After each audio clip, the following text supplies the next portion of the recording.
देखिए, मैं सबसे पहले रेखा गुप्ता जी को बधाई देती हूँ और शुभकामनाएं देती हूँ। जब रेखा गुप्ता जी का नाम अनाउंस किया गया तो मैं सीधा 30 साल पीछे चली गई। 2025 में हैं अभी हम, और 1995 30 साल पीछे गई। तब हमारे पास मोबाइल नहीं हुआ करते थे।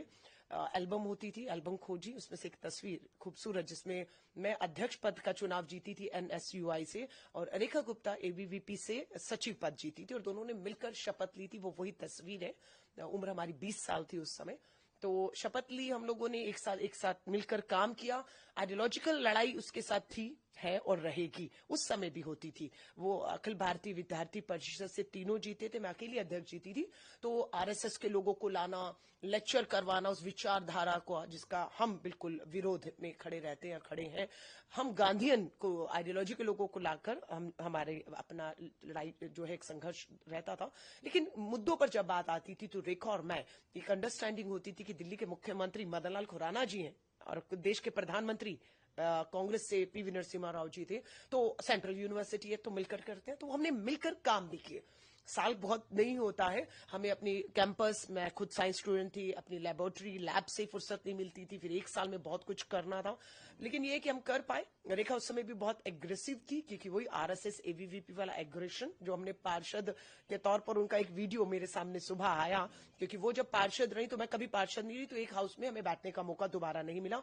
मैं जब विधायक हुई 2015 से 20, तो वो विधायक नहीं थी, तो सदन में भी बैठने का, विधानसभा भी मौका नहीं मिला। अब वो पहली बार विधायक बनी है। लेकिन उनका जो वीडियो मैंने देखा तो मैंने उनको शुभकामनाएं, बधाई तो दी है, लेकिन नसीहत भी दी है, क्योंकि उन्होंने भी शायद नहीं सोचा होगा कि वो सीधा पार्षद से पहली बार विधायक बनेंगी और मुख्यमंत्री हो जाएंगी। लेकिन सदन में जो उनका आचरण है, अगर मुख्यमंत्री के तौर पर विपक्ष में कोई ऐसा करेगा तो वो अब क्या करेंगे, क्योंकि उन्होंने पार्षद रहते हुए सरकारी संपत्ति को नुकसान पहुंचाया, माइक, पोडियम सब तोड़ा हुआ, आज वायरल वीडियो है। सो मैंने उनको नसीहत दी है कि अब ये जो चीजें आपका पीछा नहीं छोड़ेंगी, चैलेंज अंदर और बाहर दोनों रहेगा।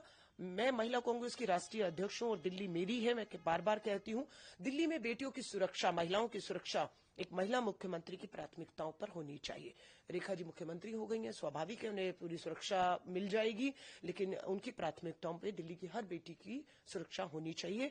अगर वो उस दिशा में काम करेंगी, महिला कांग्रेस की राष्ट्रीय अध्यक्ष होने के नाते पूरा समर्थन, सहयोग हर तरीके से मिलेगा। महिला आयोग की नई अध्यक्ष भी नियुक्त करनी होगी उन्हें, और अगर कहीं लगेगा कि वो चूक रही हैं तो हम पीछा नहीं छोड़ेंगे। मुझे याद है शीला दीक्षित जी को निर्भया के मुद्दे पर, महिला मुख्यमंत्री थी, घेरा गया था, पूरा बदनाम किया गया था, लेकिन आज हम बहुत आगे निकल चुके हैं।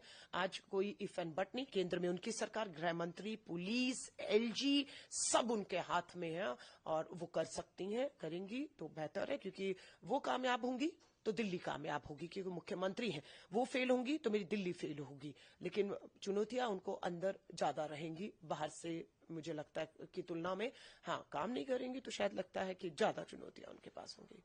उनसे जो पूछा गया जब वो इलेक्ट हुई, उनसे उन्होंने कहा कि उनकी एक स्टोरी एक इंस्पिरेशनल स्टोरी हो सकती है कि एक मिडिल क्लास लड़की टॉप लीडरशिप पे अब CM बनने जा रही है। आपकी भी जर्नी ही रही है, आप कनेक्टेड भी रहे हैं उनसे, मिले भी हैं, इतने साल काम भी किया है। आपकी उम्मीदें क्या रहेंगी, क्योंकि एक महिला विंग के आप चीफ हैं कांग्रेस की, कैसे आप देखती हैं, क्या उम्मीदें रहेंगी?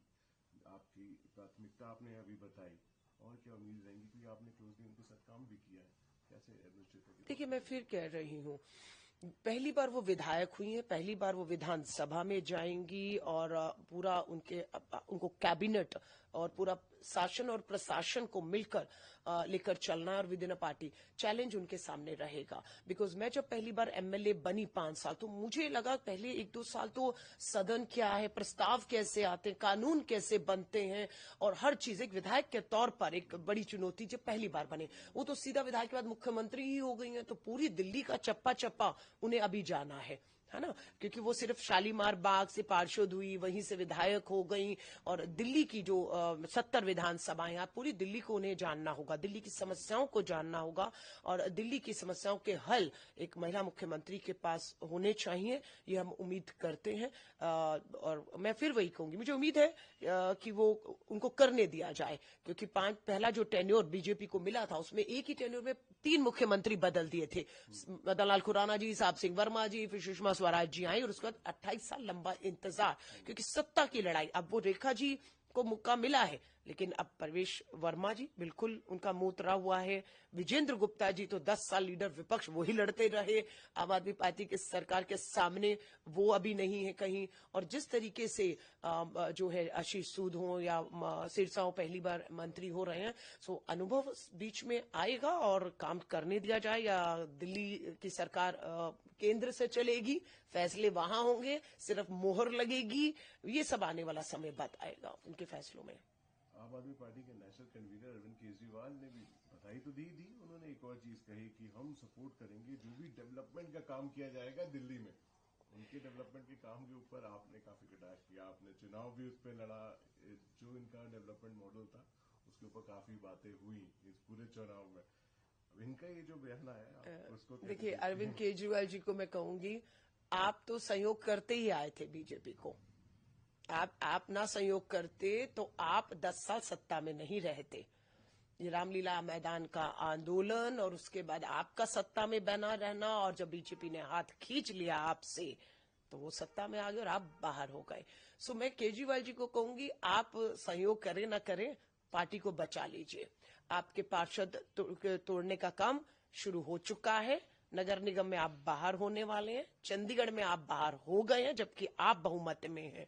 और आपके विधायक जो आप बीजेपी से लाकर जिनको टिकटें दी हैं, जिसमें मैं अनिल झा को भी देख रही हूँ, दिल्ली यूनिवर्सिटी में मेरे बाद वो भी रहे और वो बीजेपी से थे, बीजेपी के विधायक थे, आज आपके विधायक हैं। जाने की तैयारी है बीजेपी में सबकी। सो अपनी पार्टी को बचा लीजिए, बेटर होगा, वरना दिल्ली दूसरा होगा जिसमें विपक्ष नाम की कोई चीज नहीं बचेगी। ये बीजेपी का हथकंडे रहे हैं और वो अपने हथकंडे जो है वो करेंगे।